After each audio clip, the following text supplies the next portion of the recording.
ময়নাতদন্ত করা হবে, সেজন্য আমরা এখানে এসেছি। এটা মৃত্যু হওয়ার পরে এটা ধারণা করা হচ্ছে যে এর আগে একটা মারামারি হয়েছিল, সেখানে জখম হয়েছিল, সেটার জন্যই মৃত্যু হয়েছে কিনা এটা জানার জন্যই লাশটা উত্তোলন করে ময়নাতদন্ত করা হবে। এই জন্য আমরা এখানে সবাই এসেছি যে লাশটা উত্তোলন করলাম, এখন এটা ময়নাতদন্তের জন্য পাঠানো হবে, এরপরে কোর্ট রায় দিবে। তারপর হাসপাতালতে আসার পর কালিশে মুখ দিয়ে জুলহা গেছে, খাওয়া দাওয়া বেশি খাইতেছে না, মুখ দিয়ে জুলহা গেছে। আমার স্বাস্থ্য ভাই আপনার বাবা যে আমার সম্পত্তির এনে মামলা করে পাইছে, কাদের থেকে সম্পর্ক? না না না, এটা আমার আব্বার আপন স্বাস্থ্য ভাইয়ের কাছ থেকে 50 বছর বুক ধরে হেলে কাছ থেকে পাইছি। মামলা করে দিয়েছে, তার নামে মামলা করে দেয়া, সে 10 বছর পরে মামলা ভাঙি আবার পরে আমার লিখে দিছে। পরে কি জমিটা গোলাপ নেওয়ার জন্য পাই তারা ছিল বিভিন্ন আপনাদেরকে ভয়ভীতি স্বামীকেও ডাকা ভয়ভীতি দেখাইছে।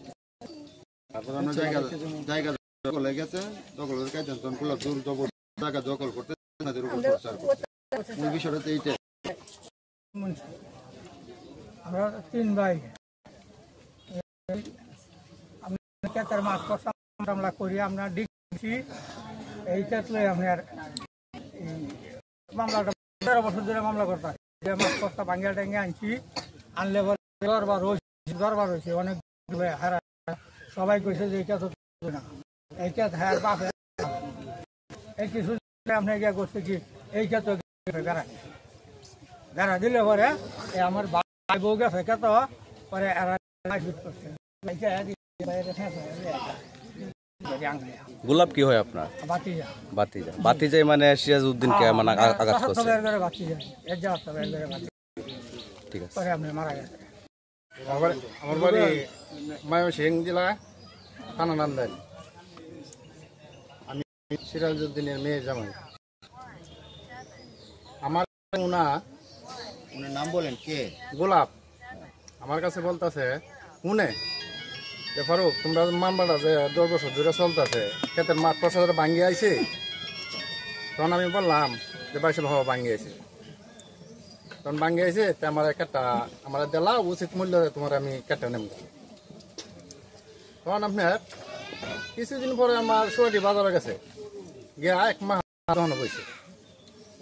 বওয়ার পরে আমার এই খবর দেয়া নায়া, সে বলতেছে যে ভাই এই জায়গাটা তুমি আমার দিয়ে দাও। তখন আমি বললাম যে জায়গাটার মালিক তো আমি না, হ্যাঁ আমার শ্বশুর আছে, আমার শাশুড়ি আছে, তার লগে বুঝছে আমি আপনারা জানাবো। আচ্ছা, তখন জায়গা কি কাওলা চলো লিয়েছ? তখন আমি চিন্তা করলাম যে তারা না কই বৈশু বললাম যে ওনা দিয়েছে মেয়ের।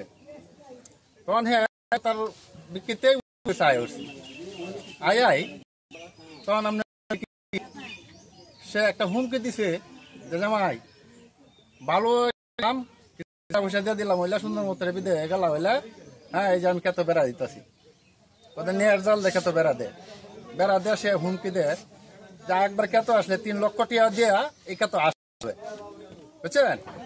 তখন আমি গ্রামের 2-4 জন দিয়া আমি সুপারিশ করাইছি যে বাসে দেন আরাম করছে। হ্যাঁ আমি অনেক সুপারিশ দিচ্ছি, তারা বলছে সে কথা শুনে না, না এটা আমার ক্ষেত, হ্যাঁ একে তো আমার লাগে করে দিতাম না। হ্যাঁ নানান ধরনের কথাবার্তা বলার পরে তখন আমার শ্বশুর আমার বাড়িওলি আমার শ্বশুরই কেত গেলে আমার শ্বশুরে মাথার বাড়ি দেয়, আঘাত করে, এবার ডেনা তো আঘাত আছে, অনেক মাইর দূর করছে। তবে কিন্তু কুড়ালে আসার দেশে বাইরেছি আর বলছে যে তোরা জামা খাওয়াবো না, নাসিমা খাতুন। তখন আমরা করছি কি আমার শাশুড়িরে একটা দাঁত লাগিয়েছে আর 2টা দাঁত লড়ে, বুঝছেন? আমার শাশুড়ি কিন্তু প্রায় 40-50 বছর বয়স, আমার শ্বশুরের 60-70 বছর বয়স। এই বিদ্যুৎ লোকটিরে মারা আমি কিন্তু নান্দাইল ছিলাম, তখন আমি খবর পাই আসছি। আমি যত গতিতে অটো ভাড়া করিয়া সৈয়দ নজরুলে আমি ভর্তি করি, তারা রক্তাক্ত অবস্থা। তারা ভর্তি করিয়া আমি তারা এক সপ্তাহ ডাক্তারে আমার ছুটি দেওয়ার পরে আমি বাড়িতে নিয়ে আসি।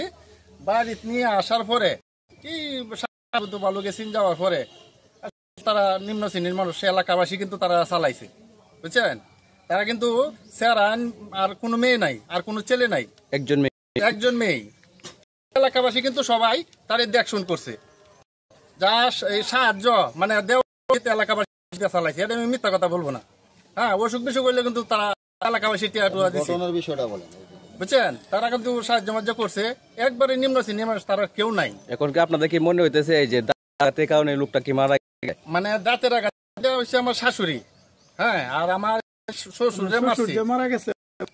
কি কারণে মারা গেছে? ওনার মারা গেছে হাসপাতাল যাওয়ার পর তাকিয়া, এই যে মায়ের পর তাকিয়া ওনা কিন্তু আর সুস্থ হইতাছে না। মানে ওনাকে আঘাতটা কোথায় করা হয়েছিল? ওনার আঘাতটা বুহে আছে, মাথায় আছে, আরো বিভিন্ন ধরনের এলো ভিতরে আঘাত যে আয়া ফোর্সিং করো, আর কিন্তু সুস্থ হইতাছে না, এই আঘাতের কারণে মারা গেছে।